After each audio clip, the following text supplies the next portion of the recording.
Hello friends, welcome back to my channel. I hope आप सब अच्छे होंगे। आज आप सबके साथ गुड़हल के पौधे को शेयर करेंगे, कैसे आप अपने गुड़हल के पौधे से ज़्यादा फूल ले सकते हैं। वो कौन सा फर्टिलाइज़र है जिसको देने के बाद आपके गुड़हल के पौधे में ढेरों कलियां बन करके आएंगी। तो आइए वीडियो को शुरू करते हैं। जो लोग चैनल पे पहली बार आए हैं प्लीज़ चैनल को सब्सक्राइब कीजिए, बेल आइकन प्रेस कीजिए, जिससे हमारे सभी वीडियोस की नोटिफिकेशन आप तक पहुंचती रहे। तो आइए गुड़हल के पौधे की कैसे देखभाल करनी चाहिए उस पर बातचीत। गुड़हल का पौधा एक परमानेंट फ्लावरिंग प्लांट है और इसमें साल भर भी फ्लावरिंग होती है, लेकिन गर्मियों में इसमें ज़्यादा फ्लावरिंग होती है। लेकिन अगर बहुत से लोगों का क्वेश्चन है कि हमारे गुड़हल के पौधे में इस टाइम पर भी कलियां बन करके नहीं आ रही हैं, फ्लावरिंग नहीं हो रही है, तो वो क्या वजह है जिसके कारण आपके पौधे में कलियां नहीं बन रही हैं और उसको हम कैसे दूर कर सकते हैं। तो सबसे पहला कारण ये हो सकता है कि जिस मिट्टी में आपने अपने पौधे को लगाया है वो मिट्टी ही अच्छी ना हो, सही ना हो, आप खाद दे रहे हो और पौधे को मिट्टी अच्छी तरीके से ना लग रही हो।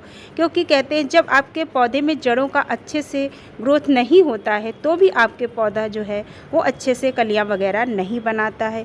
तो इसके लिए अगर आपका पौधा बहुत ज़्यादा चिकनी मिट्टी में लगा हुआ है, पौधे को लगाते समय हमेशा ध्यान रखिए कि इस पौधे को हमें भुरभुरी मिट्टी में लगाना है।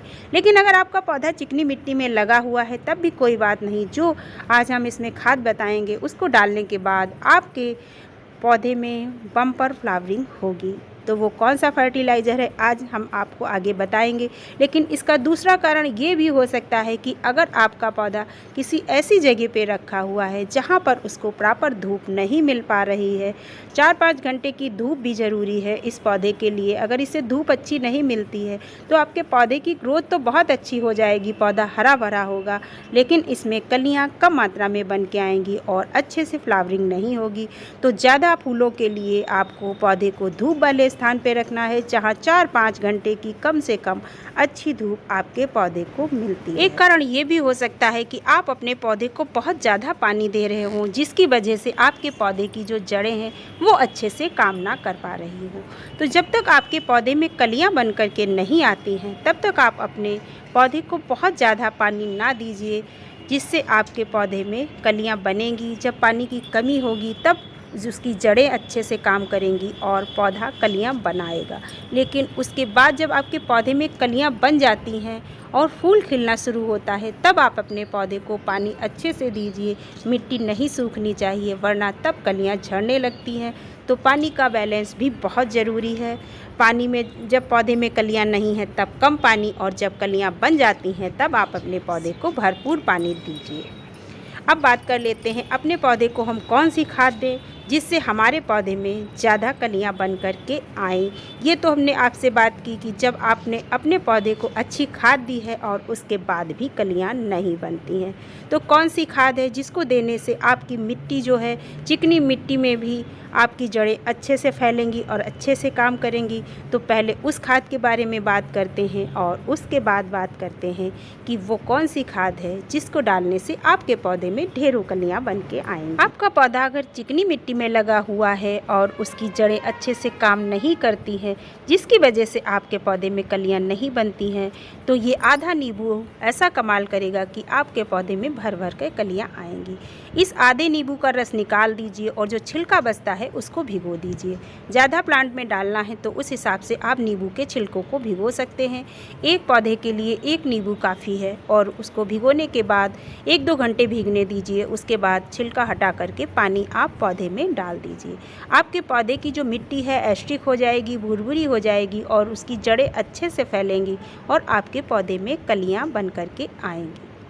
और अगर आपके पौधे में कमी है पोटेशियम की और फास्फोरस की, जिसकी वजह से कलियां नहीं बनती हैं, तो जो फर्टिलाइज़र आज बताने वाले हैं वो आपको आपके घर में ही मिल जाएगा और हर घर में वो मिल जाएगा। तो होममेड फर्टिलाइज़र है, बहुत आसानी से मिलता है, जिसको डालने से आपके पौधे में ढेरों कलियां बनकर आएंगी, जो हम अपने पौधे को अक्सर देते रहते हैं। तो मिट्टी की गुड़ाई सबसे ज़रूरी है। मिट्टी की गुड़ाई करिए और उसके बाद जो उसमें घास वगैरह उग जाती है उसको भी हटा करके साफ़ करते रहिए समय समय पर। इसके बाद में जो फर्टिलाइज़र दे रहे हैं वो ये हैं केले के सूखे छिलके। सूखे केले के छिलके को हमने पीस लिया है और पीसने के बाद इसको हम अपने एक गमले में कम से कम 4 चम्मच देते हैं। केले का जो छिलका है सूखा हुआ, वो पोटेशियम का बहुत बड़ा स्रोत होता है और जब आप इसको इस तरीके से मिट्टी में मिला देते हैं तो आपके पौधे में पोटेशियम की कमी पूरी हो जाती है। अगर आपके पौधे में नाइट्रोजन की कमी है, आपका पौधा ग्रोथ नहीं कर रहा है, उसके लिए आप ये यूज़ की हुई सूखी चाय की पत्ती को 2 मुट्ठी अपने पौधे में दे दीजिए। आपका पौधा ग्रोथ भी अच्छी तरीके से करेगा। लेकिन अगर आपका पौधा स्वस्थ है, अच्छे तरीके से चल रहा है और सिर्फ कलियां नहीं बन रही हैं, तो आपको केले के सूखे छिलके का पाउडर ही देना है। दूसरा फर्टिलाइज़र हमारा ये है प्याज के छिलके और केले के सूखे हुए छिलकों को हमने मिला कर के भिगोया है। ये दोनों पोटेशियम का बहुत ही अच्छा स्रोत हैं और अगर आपके पास केले के छिलके नहीं भी हैं तो भी आपको प्याज के छिलके तो हर घर में होते हैं, ये खाद ज़रूर ही मिल जाएगी। इसको भी लिक्विड में आप बना लीजिए। जितना आपका ये लिक्विड है प्याज के छिलके वाला, उतना ही पानी इसमें मिलाइए और उसके बाद आप अपने पौधे को दे दीजिए। ये खाद आप हर 10 दिन में अपने पौधे को रिपीट करते रहिए, ये प्याज के छिलके वाला लिक्विड, और उसके बाद आप देखेंगे कि आपके पौधे में कितनी बम्पर फ्लावरिंग होती है। और जो आपने ये केले के छिलके का पिसा हुआ पाउडर दिया है, इसको आप 15 दिन में एक बार अपने पौधे को दीजिए। उसके बाद आप देखिए कि आपका चाहे हाइब्रिड पौधा हो, चाहे आपका देसी गुड़हल हो, दोनों में ही आपके बम्पर कलियां बन कर के आएंगी। और ये रिजल्ट आपको तभी मिलेगा जब इस खाद को आप रेगुलर देते रहेंगे। हर 15 दिन में आप ये केले के सूखे छिलके का पाउडर दे सकते हैं और अगर वो नहीं देना चाहते हैं तो प्याज के छिलके और केले के छिलके को भिगो करके हर 10 दिन पर अपने पौधे को देखते रहिए। उसके बाद आपके पौधे में भी इसी तरीके से ढेरों कलियां बन के आएंगी। हमारी जानकारी अगर अच्छी लगी है तो प्लीज़ वीडियो को लाइक और शेयर ज़रूर कीजिएगा। नेक्स्ट वीडियो में फिर मिलते हैं।